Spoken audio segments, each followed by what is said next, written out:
Jack is back on day 37 of Screenwriter's Journey. This is a much longer day, so let's dive in anyways.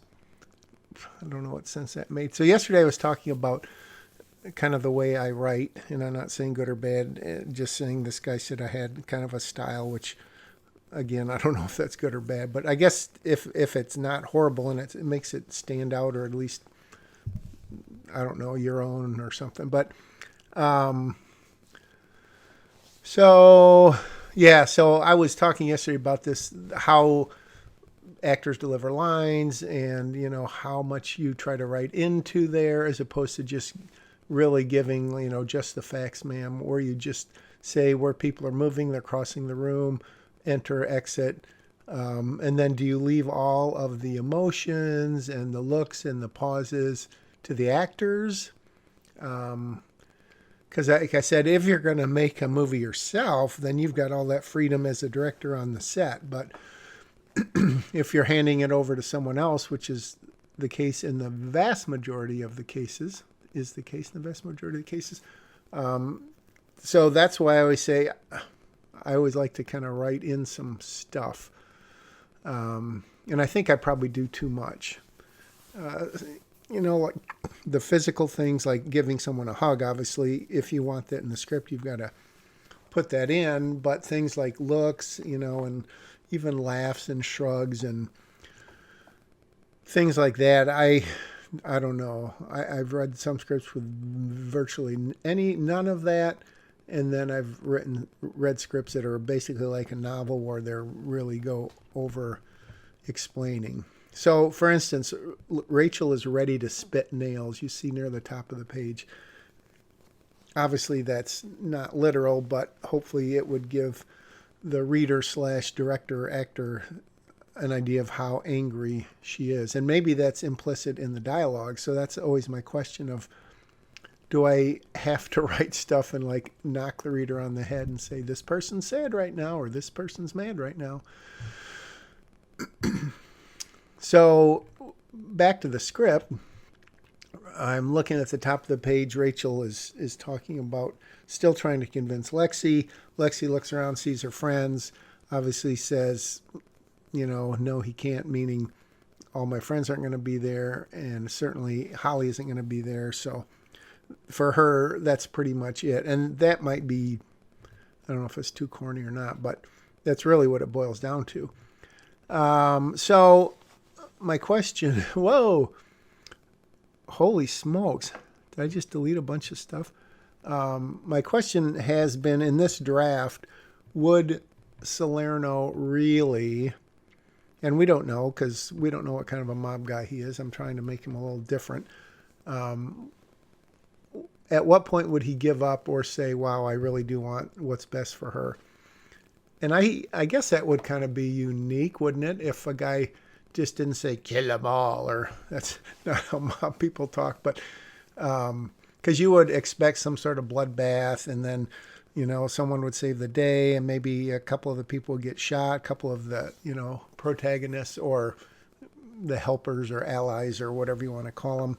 Of course, I always go back to A New Hope, Star Wars, where Obi-Wan Kenobi dies, the mentor, which in this script, which I probably mentioned many days ago, Paul, who is kind of Holly's boss, handler, whatever, my original intention was for him to be the mentor figure and get killed.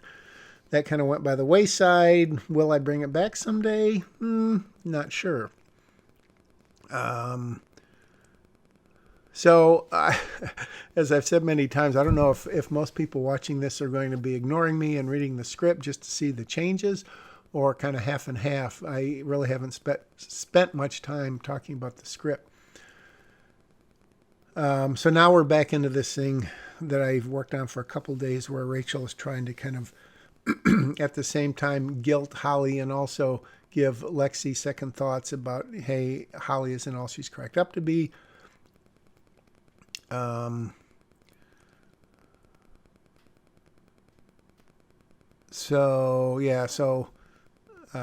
did not change any of the dialogue here. I'm just changing kind of how people react. Again, how much of that do you write into the script Would it be self-evident, again, from what's happening? I don't know. Which explains a lot of my changes. And then Holly, kind of as a dig to Rachel, is saying, well, I guess I should thank you for being such a crappy mom that, you've basically made your daughter love me instead. So now Lexi is going to make her plea to Salerno to let her go. And so again, I'm getting back to that point of would a mob godfather-ish person, would he find it in himself, and especially this quickly, to say, you're right, all this is for naught, and just literally let her go. Rachel's still being desperate, she's hanging on to her last gasp, to her last hope. Lexi is telling her mom that Salerno cannot give me everything I want. Of course, Salerno could say, hey, all your friends could come. It'll be like Pleasure Island on Pinocchio. But, they would never see their parents again. So that's probably not going to happen. Obviously, Holly would not go unless he could bribe her. Probably not going to happen. So in this version, maybe future versions, he does come to the conclusion that he's going to just let her go because it is what's best for her. And I would love to see in the comments, if anyone wants to leave one, if you think that's totally unrealistic, semi-realistic, or wow, Jack, that's a super fresh and unique take on that. I really like it. I'd like to buy this script from you. I'd like to produce it. You can direct it. Okay. So this is kind of the reunion. Lexi feels left out because all the others are hugging and everything. So she goes over. It's happy, happy, happy. Rachel is still upset. What will Rachel do now? And I don't know if this is new or if I'm just changing. So yeah, Rachel's like, excuse me, what about me? Wow, I had a lot of more dialogue there for Lexi. Yeah, this, I think I'm kind of realizing this a little bit as I write this, but this is way too much dialogue. It is 5, 6, 7 minutes from the end of the script. Things should be happening, resolutions, things getting wrapped up, which I think kind of is happening, but I think it's much too long. So now Holly's back in the shed. Hogan has gotten shot, as you recall, if you've been reading. He's not, he's not ready to die or anything because he had the bulletproof vest on. I think he got shot in the leg or something. So they're having a little dialogue. Again, too glib, too, off the cuff, too incidental, not revealing character, blah, blah, blah. But they do have kind of a relationship. I mean, not a relationship, but a little back and forth. So I'm thinking here, what would Hogan, being he is an FBI guy, what is he going to be talking to her about? What is he concerned about? And so that's why I'm trying to take this route.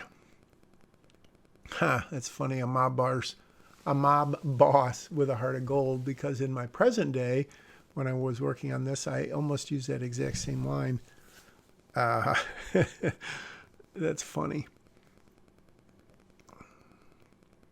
So then Holly's like, well, I'll take you to the hospital. Hogan is telling him that the FBI is coming.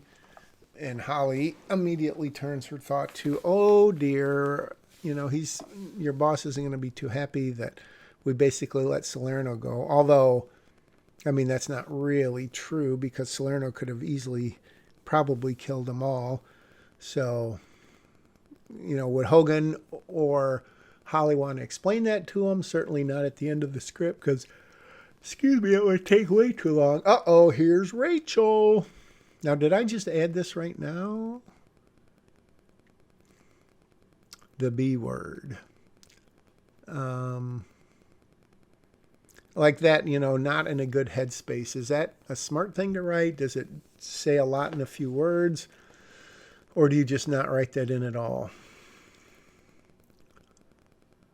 And now Rachel is again trying to throw this back onto Holly, that it's all her fault. Holly's going to throw it right back to her, I think.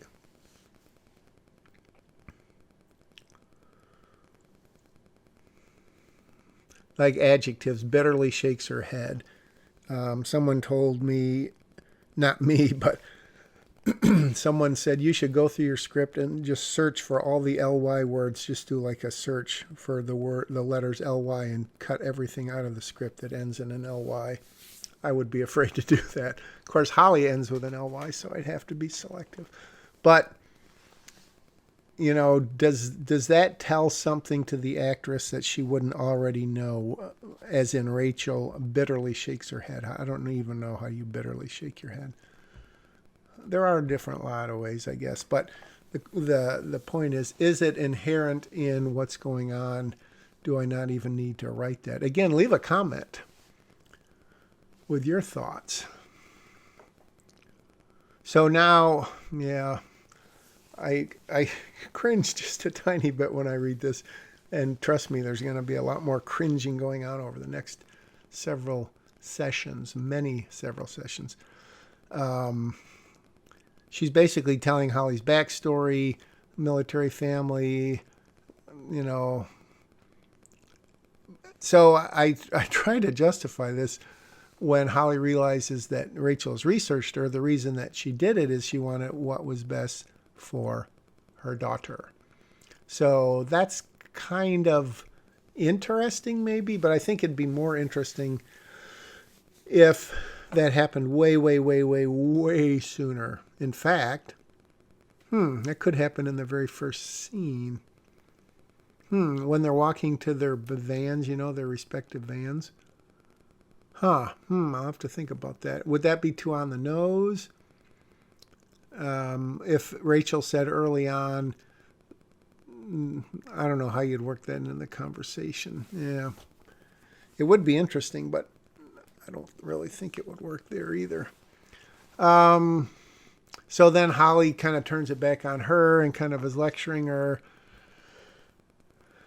Rachel is saying she thinks that what's best for she and Lexi is for Holly to get killed or to go to Miami. Gives you an easy choice. And then again, Holly kind of turns it back and says, look, I'm wearing a bulletproof vest. You can shoot me in the head. You can shoot me wherever, but it's not going to be easy. I'm not just going to stand here and let you do it. And then, so it's all about choices. That's the theme of the movie. Life is about choices. But it's not always a box of chocolates.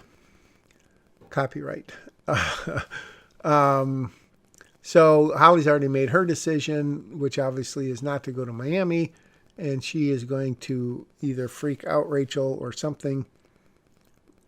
I guess this is virgin writing, as I like to call it. What do you think is going to happen? Will Rachel shoot Holly and kill her? Oh, look at that. I don't even write it. That is a sign of confidence in a screenplay or in a movie, right? You don't even have to show what's going to happen. Instead, you play it off reactions. So we're back out, and I'm thinking, the kids don't know that Holly is in danger, or that they've sort of ignored the fact that Rachel is in there, so they could be talking about something totally different. And then I go back to make sure, I've got Lamborghini spelled right, or Ferrari. I think I was looking back to see what kind of car I mentioned. Because the idea being that Lexi is catching the others up on what was going on, catching up Abby and Gary. And Gary's like, oh my gosh, maybe he's not that bad of a guy. Half jokingly, but, half not jokingly. So Lexi gives him a playful punch. And then we hear the bang. So this is obviously the first 10 seconds of that scene or whatever. have taken place in the past because the bang is just happening, which is that's not a conceit, it's a technique. What is it? Parallel action, where you're cutting back and forth, but you're not necessarily moving ahead in real time. Certainly it's chronological order, but you could show 10 seconds of this, 10 seconds of that. They happened at the same time, short of a split screen, which I don't think would, whatever. So we are back in the shed, and what we didn't see is that Rachel fired and missed. Holly grabbed her arm, twisting it. Obviously, the superior tactician tells her she made the wrong choice, a bad choice, and then Holly takes care of her. Lexi sees this. I thought this was kind of cute / funny and a little telling, it's not a total fluff line. All those times you told me to behave or else, that's the or else. So now I'm figuring out what sort of glib or how glib Holly would be on the uptake or the reply. And sometimes those things just come to you, at least to me, or sometimes you're like, oh, I'll write an awesome line. And then you sit there for 10 minutes and you can't think of what to write, which, when in doubt, have Larry say something. What am I doing now? Okay. Larry elbows Gary. We definitely could use an aunt like her.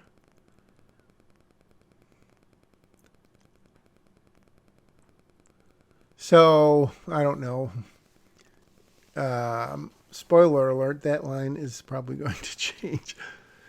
But again, if I find myself in the middle of something and I've made the point, and instead of trying to wrap it all up, oh, there's an approaching siren, and that will change everything, or a phone rings, or, ticking clock or whatever. Get them back to wherever. Get them back to wherever. Hogan fishes out his key fob, tosses it to Holly. Oh, so that shouldn't be Holly's dialogue. That's Hogan's dialogue. Get them back to wherever. Yeah, that's kind of a lame line, isn't it? Says situation, looks at the key fob. Agent Hart, if you're ever back in the neighborhood, let's grab dinner. Yeah, so I would love to see in the comments again, what has taken place between Hogan and Holly up to now justified that line that he would actually casually ask her out. And of course, hearing that, the kids are like, oh. And so here's a little, not really bookends, but the Oklahoma X Factory is a real place. Sponsor opportunity. And since we didn't get to go there before, I thought it would be kind of cool if we went there now. In fact, I thought about that a long time ago, and when I rewrote this, I don't know when exactly it occurred to me that would be a good thing, or at least a reasonable thing to do. Leave a comment, share, like, subscribe to my channel. Watch The Key on Amazon Prime. You can also watch a movie called The End of Art on YouTube for free. It was shot on mini DV, so it doesn't look that great. The sound is decent. It's not great. The music's really good. And I think it's a screwball comedy that we made like 13 years ago or something like that. But it's pretty funny. It's sort of a double indemnity kind of thing, but in a screwball comedy. Anyways, here we are at the Oklahoma Axe Factory, and Holly, of course, hits the bullseye, and then we see that the kids are there. Hogan is there. He's got crutches on. Is Paul there? Oops, I may have let on to something. No, Paul's not there. Why would he be there? Dun, dun, dun. So, and I did some research because I had seen some axe throwing on TV, and That is a kill shot if you hit these two blue balls, which they're like outside the bullseye area. I guess the point is that you have to be super accurate to hit them. So that $50 thing of Larry's is kind of a throwback to the beach or sand volleyball, whatever they were playing early on. And then Abby is telling Gary, well, you lost again, but maybe you'll get another chance. And then she realizes, ooh, assuming there is one, because they don't know exactly what's going on. And so I guess this is an ongoing problem, even in current day, is Salerno telling the truth? Is it setting up for a sequel where he's going to try to come and grab Lexi out of college or when she's giving birth? I don't know. It'll be like not the elf and the shoemaker, like Rumpelstiltskin, where he comes and takes the baby. So I'm wondering, are they concerned about Salerno anymore, or is it just, oh, yep, he's gone, everything's fine? So that's what I'm playing with here. This idea, A, about Salerno, and B, will Lexi ask to stay in the witness protection program? Is that an option? Because the way I understand it, you can ask to leave. Most people, I think, stay in it. But if you leave, so another thing I was thinking of is the house that she lives in, and I may have mentioned this before, who owns that house? She turns 18. I mean, they're not going to give her the house, but are they going to throw her out on the street? She has no real savings. I did think for a time of bringing up at some point that maybe, which is probably not realistic, would they set up some sort of trust fund for her? Because obviously, they've had to pay all these years of her food and clothing and whatever to some extent. And I don't exactly know how that would work, and I hadn't really been able to find out. So back to the script. Lexi, this is a line that was sort of suggested to me by one of my sons, I believe. Something to the effect of, I may not need protection, but I could still use an aunt. And I like that. I know, I like the line. I like the idea of it. I think it says a lot. It makes Holly feel all warm and fuzzy inside. And so I'll probably need to tweak that a little. But the idea is, hey, if I go out of the witness protection program, of course, knowing that Holly has got a new job or a new assignment, it's not like they're going to still be living together. But Lexi's saying, hey, even so, I don't literally need an aunt, but I need you in my life. I'm crying just thinking about it.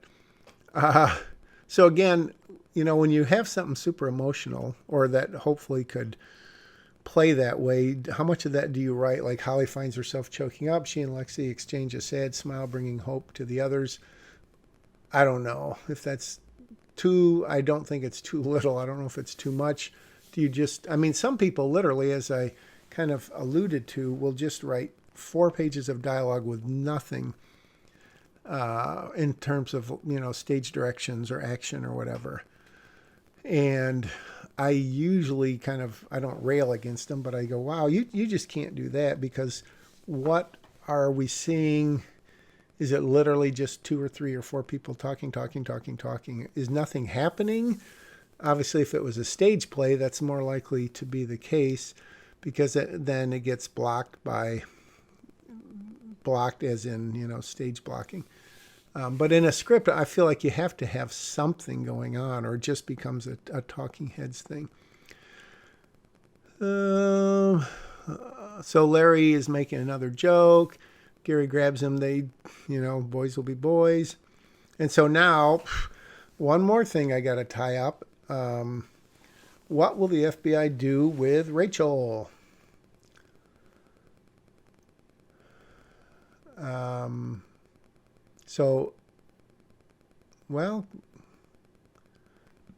I guess I sort of jumped by that. But the idea was that, what indeed are they going to get her for kidnapping, for attempted murder, for, I don't know, racketeering, for bail, or, parole violation, or exactly what?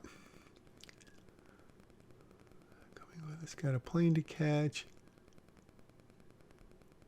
So now, this is page 108. It's not super, super long script, but this thing has got to get over, right? You think of it, I always go back to Star Wars, because this is a lot like Star Wars. They blow up the Death Star, and then dun dun dun dun dun dun dun dun dun. They have the ceremony. There's literally no words spoken. We know exactly what's happening, wrapping it up, and they get their medals, and then boom, we go to John Williams' awesomeness.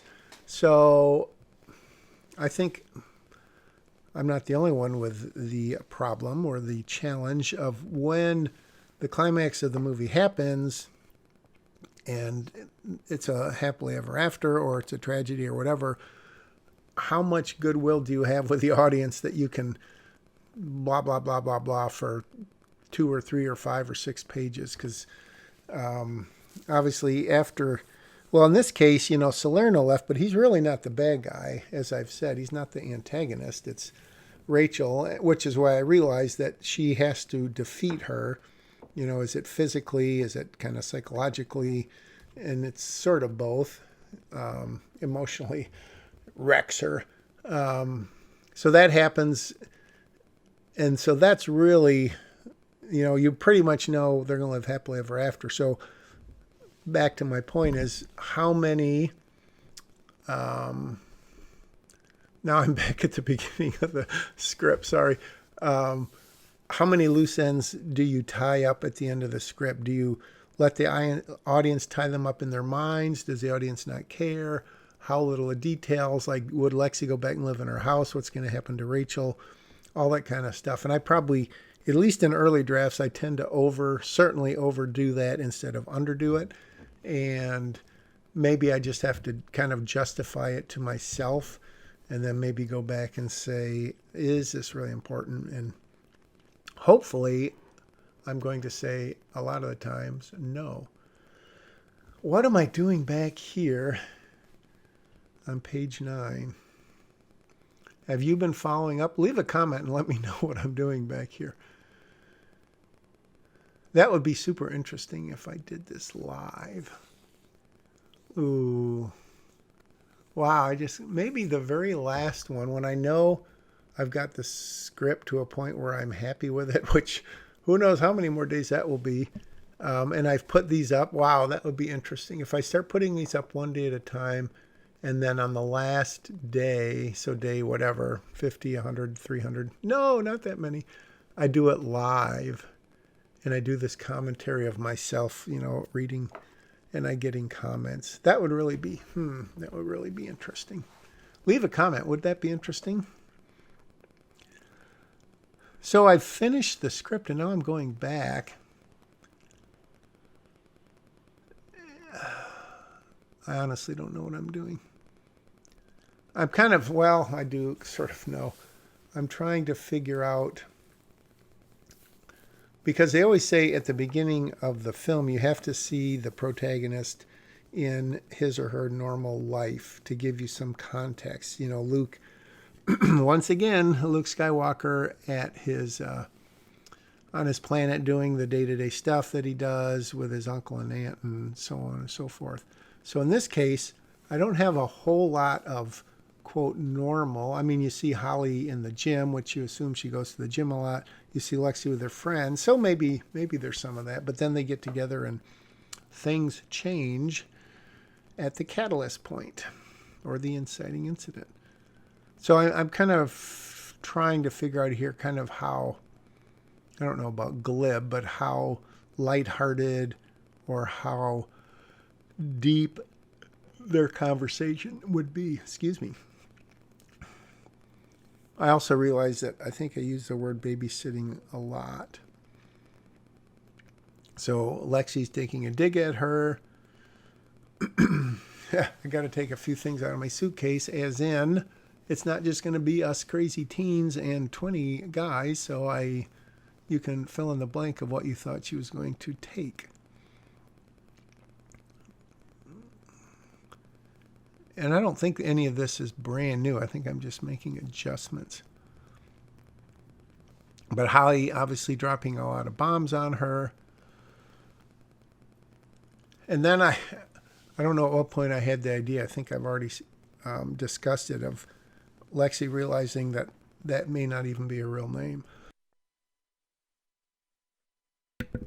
which I thought was kind of interesting, which of course it isn't, but we will never know what it is. Oh, I'm yawning again. It must be getting late. Ooh, I'm just looking outside. The sky is awesome. It's red. The sun set about 20 minutes ago. Oh man, that looks beautiful. Wow, this is crazy. Now I'm going back to the very first page.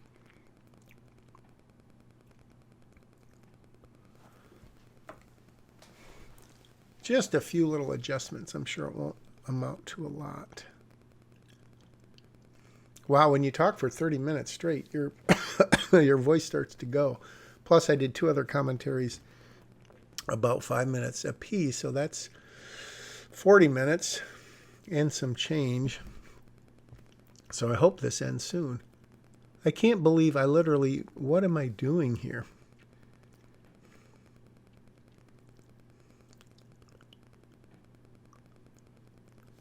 Henceforth, there is a word you don't see a lot. Henceforth. I wonder if I'll leave that. So just little adjustments here. And I don't know what this is based on, because usually when I finish writing for the day, when I finish a script, I don't go back that same day and start reworking on it. But this is still day 37, it says in my notes, so.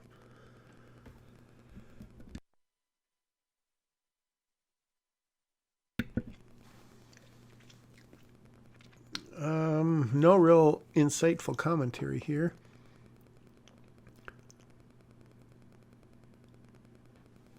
Obviously, as I've said probably a million times, we find out that her father most likely died from that heart attack.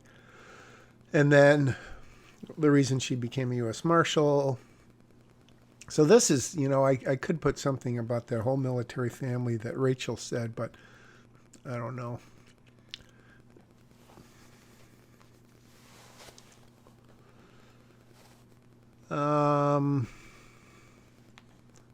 So not much changed in that scene with Paul and Holly.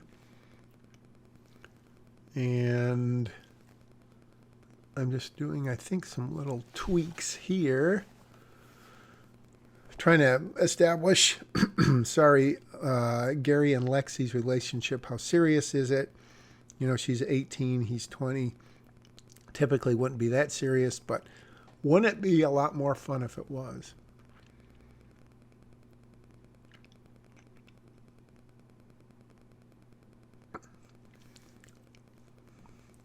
So kind of setting up, hopefully, the playfulness, the rivalry, trying to give everyone their own voice. But man, with teenagers, especially with twins, that's tough.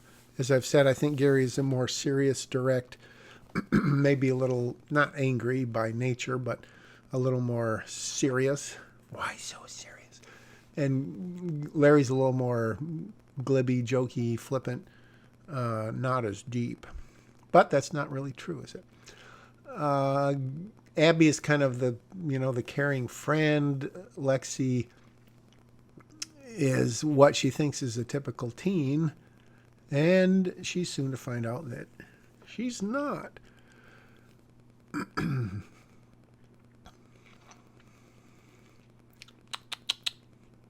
Well, nothing's going on here.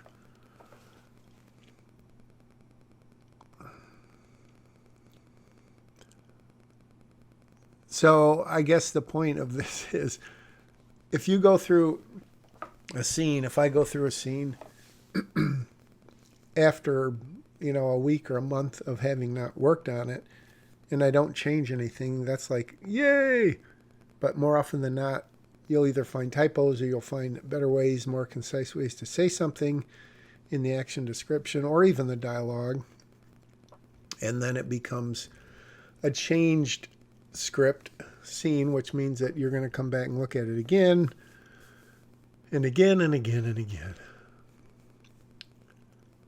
And as I said, it would be super interesting to know how often any given writer, myself included, writes a line of dialogue the first time through and it's like, boom, that's it.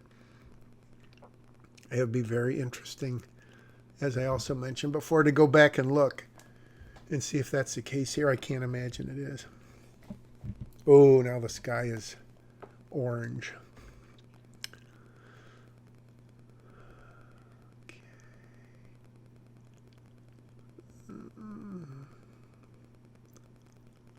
Whoop, what the heck? So I'm just going through there. I'm done with the day. That was a long day. I'm not going to say any more except for thanks again for tuning in. Check me out another day, tomorrow maybe, on day 38, Screenwriter's Journey. Bye-bye.